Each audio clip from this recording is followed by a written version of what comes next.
रात के घुप अंधेरे में कंकालगरा स्टेशन पर खामोशी छाई थी। ये पुराना स्टेशन अब खंडहर बन गया था।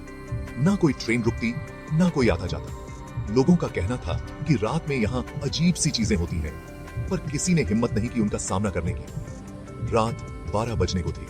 रमेश, एक ट्रैकमैन, स्टेशन के पास से गुजर रहा था। तभी स्टेशन के पास से उसे कुछ अजीब आवाजें सुनाई दी, जैसे कोई रो रहा हो। रुककर ध्यान से सुना उसने। अंदर से आ रही थी आवाजें। दिल धड़कने लगा, पर खुद को समझाकर और स्टेशन में घुसने का फैसला किया। स्टेशन में घुसते ही ठंडी हवा का झोंका लगा उसके चेहरे पर। पत्तियां टूटी हुई थीं। अंधेरा छाया हुआ था। टॉर्च की रोशनी में प्लेटफॉर्म पर एक साया दिखा। वो उसकी तरफ धीरे धीरे बढ़ा।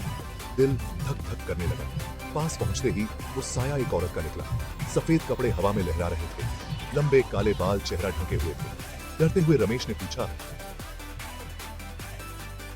तुम कौन हो और क्या कर रही हो यहाँ? मगर औरत ने कोई जवाब नहीं दिया। वो खड़ी रही, उसकी तरफ देखती हुई। अचानक उसने सर उठाया और चेहरे पर खौफनाक मुस्कान आई। आंखें लाल थीं, होंठ खून से सने थे। रमेश के पैर कांपने लगे। वो पीछे हटने लगा। तभी औरत ने जोर से चीख मारी। चीख रमेश के कानों में गूंज उठी।